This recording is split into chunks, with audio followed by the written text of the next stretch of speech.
ಅವರು ನಮ್ಮ ಸ್ನೇಹಿತ ಲೋಕೇಶ್ ಸರ್ ಇದ್ದಾಗಿಂದನೂ ಕೂಡ ಮುಖ್ಯ ಅಡ್ಮಿನ್ ಆಗಿ ಅವರು ಅವಾಗಲೂ ಕೂಡ ಕಾರ್ಯನಿರ್ವಹಿಸ್ತಾ ಇದ್ರು. ಇವರ ಕನಸಿನಲ್ಲಿ ಬಂದು ನಮ್ಮ ಸ್ನೇಹಿತ ಲೋಕೇಶ್ ಸರ್ ನನ್ನ ಒಂದು ಕಾರ್ಯಕ್ರಮಗಳನ್ನು ಗಾನಗಂಧರ್ವ ಲೋಕನ ಈವೆಂಟ್ಸ್ಗಳನ್ನ ನೀವು ಮಾಡ್ಕೊಂಡು ಹೋಗ್ತೀರಾ ಅಂತ ಕೇಳ್ಕೊಂಡಾಗ ಅವ್ರ ಮನಸಾರೆ ಒಪ್ಕೊಂಡ್ರು. ಆ ಒಂದು ಇವರ ಜೊತೆಯಲ್ಲಿ ನಾನು ಕೂಡ ಭಾಗಿಯಾಗಿದ್ದೀನಿ ಅಂದರೆ ನನ್ನ ಭಾಗ್ಯ ಅಂತಲೇ ಹೇಳಬೇಕು. ಎಲ್ಲ ತಾಯಿ ಚಾಮುಂಡೇಶ್ವರಿ ಆಶೀರ್ವಾದ ಮತ್ತು ಲೋಕೇಶ್ ಸರ್ ಅವರ ಆಶೀರ್ವಾದ, ನಮ್ಮ ತಂಡದ ಎಲ್ಲರ ಆಶೀರ್ವಾದ ನಿಮ್ಮ ಮೇಲೆ ಯಾವಾಗಲೂ ಹೀಗೆ ಇರಲಿ ಅಂತ ಹೇಳಲಿಕ್ಕೆ ಇಷ್ಟಪಡ್ತೇನೆ. ಶುಭವಾಗಲಿ ನವೀನ್ ರಾಜ್ರವ್ರಿಗೆ, ಯಾವಾಗಲೂ ನಾವು ನಿಮ್ಮ ಜೊತೆ ಇರಬೇಕು ಅಂತ ಹೇಳಲಿಕ್ಕೆ ಇಷ್ಟಪಡ್ತೇನೆ. ನಾವಿಬ್ರು ಈ ಲೈನ್ ಬರ್ಬೇಕು ಅಂದ್ರೆ ನೋಡ್ರಿ, ಇಲ್ಲಿ ಕೂತಿದ್ದಾರೆ ಶಾರದಾ ಶಿವಣ್ಣ ಅಂತ, ಅವ್ರು ಶಿವ ಪಾರ್ವತಿ ಇದ್ದಂಗೆ ನಮ್ಗೆ ಅವರು ಸ್ಫೂರ್ತಿ ಆಗಿದ್ರು. ಲೋಕೇಶ್ ಸರ್ ಇದ್ದಾಗ ಎಂತ ಜನ ಇದ್ರು, ಎಷ್ಟೇ ಜನ ಇದ್ರು ನಿಂತ್ಕೊಂಡಿದ್ದು ನಾವು ಆಡ್ಬಿಟ್ಟು ಹೋಗ್ತಾ ಇದ್ವಿ. ಸೀಟ್ ಇಲ್ದಿದ್ರು ನಿಂತ್ಕೊಂಡು ಸಾಯಂಕಾಲ 6 ಗಂಟೆವರೆಗೂ ಇದ್ದು ಆಡೋಗ್ತಾ ಇದ್ವಿ. ಆದ್ರೆ ಅವರು ಎಲ್ಲಾರ್ಗು ಹೇಳೋರು, ನೀವು ಯಾರಿಗೆ ಸ್ಟೇಜ್ ಕೊಡ್ತೀರೋ ಇಲ್ವೋ ಅದೆಲ್ಲ ಗೊತ್ತಿಲ್ಲ, ನವೀನ್ ರಾಜ್ಗೆ ಕಮಲಮ್ಮಂಗೆ ನೀವು ಸ್ಟೇಜ್ ಕೊಡ್ಲೇಬೇಕು, ಅವ್ರಂತವ್ರನ್ನ ನೀವು ಬೆಳೆಸ್ಲೇಬೇಕು ಅಂತ ಸತ್ತಿಗೂ ಹೇಳೋರು. ಅವ್ರ ಪ್ರೋಗ್ರಾಮ್ ಅಲ್ಲಿ ಮಾತ್ರ ನಮಗ್ ಮಿಸ್ ಮಾಡ್ತಾ ಇರ್ಲಿಲ್ಲ. ನಮ್ಮನ್ನ ಒಂಥರ ಅವ್ರ ಜೊತೆಲಿ ಹುಟ್ಟಿದಾರೇನೋ ಅನ್ನೋಂಗೆ ಭಾವಿಸೋರು ನಮ್ಮನ್ನ.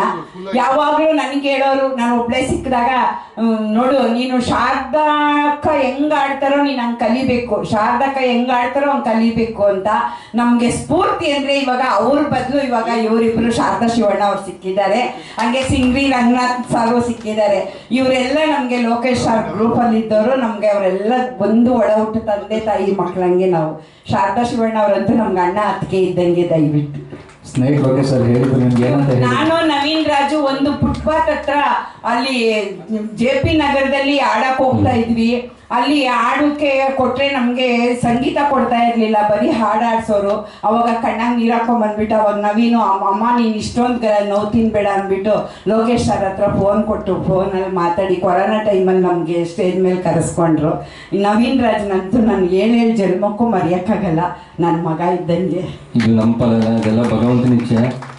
ಕಮಲಮ್ಮ ನಾವು JP ನಗರದಲ್ಲಿ ಮೊದಲು ಕಲಾಭೂಮಿ ಅಂತ ಒಂದು ಯೂಟ್ಯೂಬ್ ಚಾನಲ್ ಆಡ್ತಿದ್ರು. ಪಾಪ ನಮಗೆ ನಾವು ಕಲ್ತಿರ್ತೀವಿ, ನಮಗೆ ಮ್ಯೂಸಿಕ್ ಎಲ್ಲ ಕೊಡ್ತಿದ್ರು, ನಮ್ಗೆ ಅಭ್ಯಾಸ ಇತ್ತು.